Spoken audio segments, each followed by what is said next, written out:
como é que vocês estão? Espero que vocês estejam todos muito bem, espero que vocês estejam já acordados, com o café tomado, felizes de ter comido. E bora para mais uma aula, né? Então vamos lá, galera. A partir de hoje a gente vai trabalhar com um conteúdo chamado conditionals. Alguns já conhecem, alguns não, mas o fato é que as conditionals são talvez um dos conteúdos mais importantes da língua inglesa.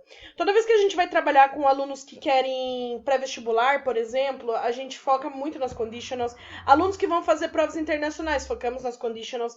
No nosso vocabulário coloquial do dia a dia, usamos muito as conditionals. Então, assim, elas não são difíceis, mas elas estão cheias de informaçõezinhas que remetem a conteúdos antigos que a gente já estudou. Então, não são difíceis, mas é bom prestar bastante atenção para não errar na hora de você criar a sua condicional, beleza?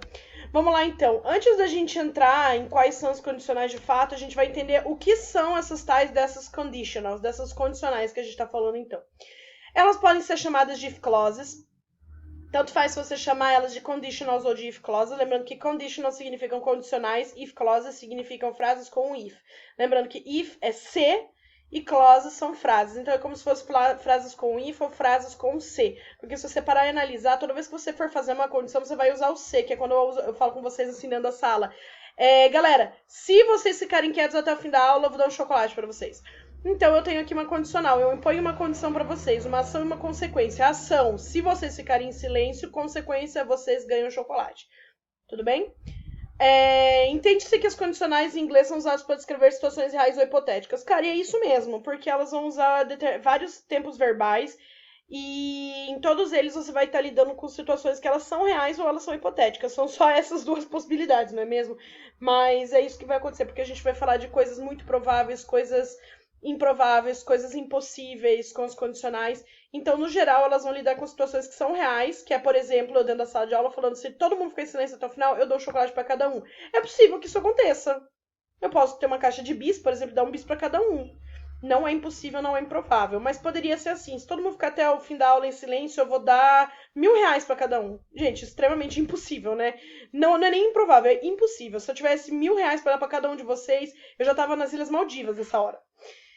Próxima parte, ação e consequência. Elas sempre vão ser uma ação e consequência, tanto faz a ordem. Se tiver consequência antes ou ação depois, tanto faz a ordem. Então, a gente sempre vai ter uma ação, que é a frase que começa com if, e uma frase principal, que é a consequência. Então, nesse exemplo, disse, se todo mundo ficar em silêncio até o fim da aula, eu vou dar um chocolate para cada um. Qual é a ação? Todo mundo ficar em silêncio, consequência, dar o chocolate. Poderia falar o contrário, eu vou dar um chocolate para cada um se vocês ficarem em silêncio até o fim da aula. Tanto faz o que vem primeiro, mas sempre vai lidar com uma ação e uma consequência. Ou seja, ela vai sempre ser formada por duas frases. Condicional são formadas por duas frases. Uma com if e uma principal.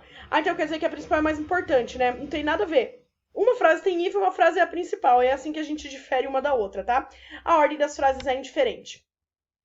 As frases podem ser tanto reais, chamadas de frases abertas, quanto irreais. Uma condição aberta indica que alguma coisa pode ser verdadeira ou tornar-se verdadeira, ou seja, é quando eu usar ações e consequências reais, como no exemplo, se todo mundo ficar em silêncio até o fim da aula, eu vou dar um chocolate para cada um. É uma frase aberta, porque ela tem uma possibilidade altíssima de acontecer. E reais seria, né, se eu tivesse falado, eu dou R$1.000 para cada uma, daí não seria uma frase aberta, seria uma frase irreal.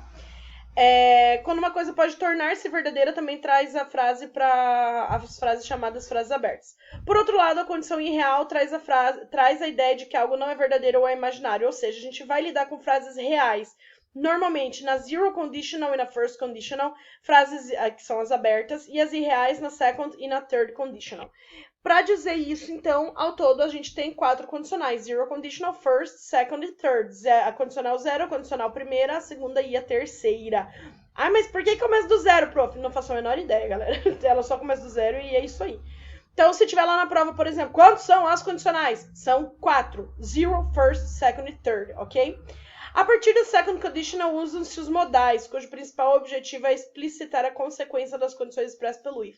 Gente, todas elas vão ter consequência expressa pelo if. Só que a partir da segunda, a gente começa a usar os modais. Se a gente olhar pela lógica, na primeira também já tem o modal que eu vou usar o will, mas daí a gente entra mais como future simple do que como um modal de fato. O fato é que, a partir da segunda condicional, ou seja, second conditional e third conditional, vão se usar os verbos modais should, would, could, might. E aqui eu tenho uma tabelinha do que são, basicamente, é uma tabela geral do que são as condicionais, ok? Que tipo de oração que a gente tem? A gente tem a zero conditional, first conditional, second conditional, third conditional e mixed conditionals. Vamos lidar com essa... Cadê minha caneta?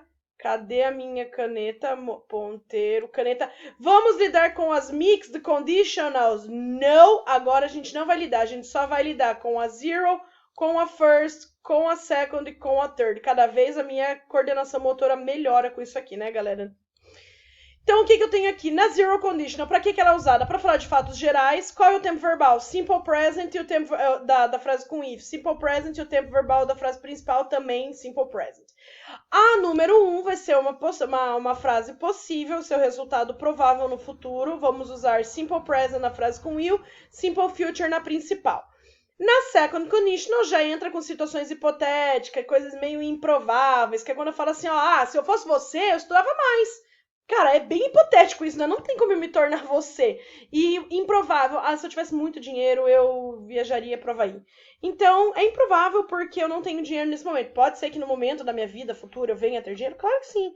E daí eu vou viajar para o Havaí e conto tudo para vocês. Então, na second conditional, eu tenho na frase com will o simple past. E na frase principal, o present conditional, que a gente vai chamar... Present conditional e present continuous conditional. Tudo isso aqui, gente, quer dizer que a gente vai usar modais would, could, might, beleza? E na terceira aqui eu tenho uma condição irreal no passado, seu resultado provável no passado. Essa aqui a gente vai trabalhar com bastante afinco, porque é a mais tensa de todas, tá? Vou lidar na frase com if, com o past perfect, e na frase principal, verbos modais, perfect conditional, ou seja, verbos modais perfeitos, ok? Gente, isso aqui é só uma introdução ao que serão os condicionais. Espero que tenha ficado claro. Caso não tenha ficado claro, podem tirar dúvidas no chat. Beleza? Beleza, então, gente. Um beijo, se cuidem. Até semana que vem e tchau!